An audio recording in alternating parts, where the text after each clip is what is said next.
Bonjour et bienvenue. Aujourd'hui, on va parler de Java 25. Et attention, ce n'est pas juste une petite mise à jour. Non, c'est une version pivot, une de celles qui pourrait bien redéfinir la place de Java dans le développement moderne, surtout dans le monde de l'intelligence artificielle.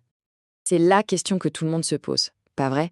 Avec la montée en flèche de langages comme Python, dans tout ce qui touche à l'IA, on pourrait croire que Java est un peu largué. Mais les apparences sont parfois trompeuses. On va donc décortiquer ensemble comment cette nouvelle version LTS, pour Long Term Support, apporte des réponses très concrètes aux défis d'aujourd'hui.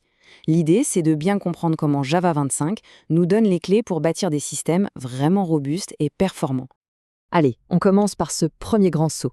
Parce que Java 25, ce n'est pas une simple évolution, c'est une vraie transformation stratégique. On passe du bon vieux cheval de bataille fiable à quelque chose de bien plus moderne et puissant. Pour bien saisir le changement, rien de tel qu'une petite comparaison. Java 21 avait déjà posé des bases très solides, notamment avec les fameuses threads virtuelles du projet Loom. Eh bien, Java 25 construit là-dessus avec des outils qui changent carrément la donne, comme la concurrence structurée et les scoped values. Ces deux-là en particulier sont faits pour aller avec les threads virtuels et simplifier radicalement la gestion des tâches parallèles. Et cette citation, elle résume parfaitement l'esprit de cette version.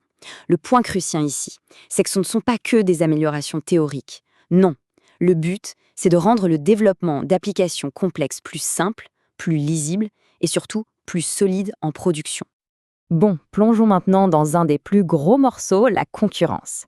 C'est un peu le problème historique de Java, et cette version apporte une solution qui pourrait bien tout changer. Le concept clé, c'est la concurrence structurée. L'idée est simple, mais elle est très puissante. Si une tâche principale se divise en plusieurs sous-tâches, on va les traiter comme un seul et même bloc. Si une seule échoue, ou si on annule la tâche principale, tout le groupe est géré de façon cohérente. C'est la fin des threads orphelins qui tournent dans le vide sans qu'on s'en rende compte. Et le processus est d'une clarté limpide. On crée un périmètre, notre scope, on y lance nos tâches, on attend les résultats, avec une limite de temps bien sûr, et à la fin, le périmètre se ferme et nettoie tout, automatiquement. C'est une garantie en béton contre les fuites de threads, un vrai cauchemar pour la maintenance. Un autre casse-tête de la concurrence, c'est de partager des infos, comme un ID de requête entre les threads. L'ancienne méthode, thread local, était une vraie source de problèmes, surtout avec les threads virtuels.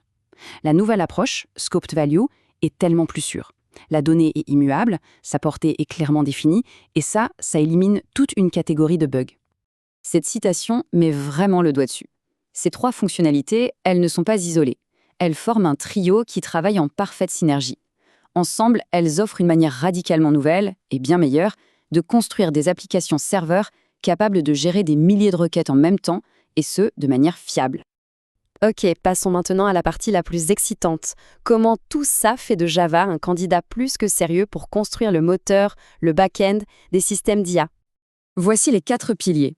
L'orchestration à haut débit, c'est pour gérer des milliers de requêtes d'inférence en parallèle. L'interopérabilité native rapide, c'est pour parler directement avec des librairies écrites en C++ ou en CUDA. L'API Vector, elle, accélère les calculs. Et le profiling amélioré, c'est pour optimiser la performance de tout ça. Pendant des années, pour que Java dialogue avec du code natif, ce qui est crucial pour les bibliothèques d'IA, il fallait passer par le JNI. Et soyons honnêtes, c'était souvent une expérience pénible.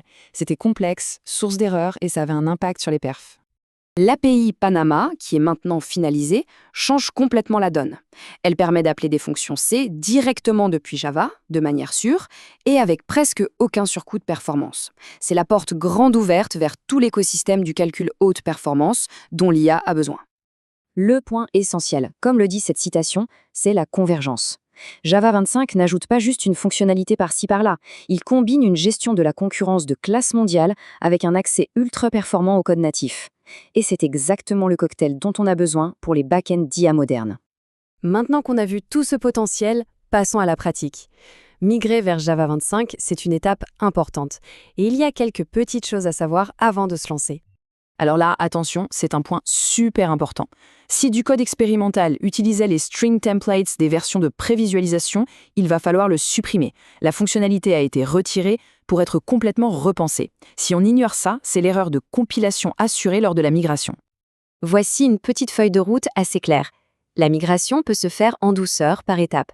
On commence par mettre à jour l'environnement, puis on adopte les nouvelles API là où elles apportent le plus de valeur, comme pour remplacer Thread Local, C'est une approche pragmatique et surtout à faible risque. Et puis, il y a aussi des petites améliorations pour l'expérience de développement. Par exemple, pour des petits scripts ou des prototypes, on peut maintenant se passer de tout le code un peu lourd et aller droit au but. C'est un petit changement, mais ça rend Java beaucoup plus agréable pour démarrer un projet rapidement. Allez, pour finir, on va résumer tout ça en une checklist d'actions concrètes. C'est ce que les équipes de développement peuvent commencer à faire dès maintenant pour vraiment profiter de Java 25. Cette liste est un excellent point de départ. L'idée, c'est vraiment d'adopter ces nouveautés de manière progressive. Commencer par les threads virtuels et les scoped values, c'est souvent là où le gain est le plus rapide et le plus visible pour les applications serveurs. Finalement, cette dernière citation résume parfaitement la situation. Java ne renie pas du tout ses forces historiques, sa stabilité, son écosystème, son observabilité. Non, il y ajoute simplement les pièces du puzzle qui lui manquaient pour devenir un acteur de tout premier plan dans l'infrastructure de la prochaine vague d'applications intelligentes. Et on termine avec cette question qui est une question ouverte. Maintenant que les verrous techniques ont sauté, la vraie question, ce n'est plus de savoir si Java peut le faire. La question, c'est qu'est-ce que la créativité de millions de développeurs va bien pouvoir construire avec ces nouveaux outils. L'avenir s'annonce vraiment passionnant. Merci de nous avoir suivis.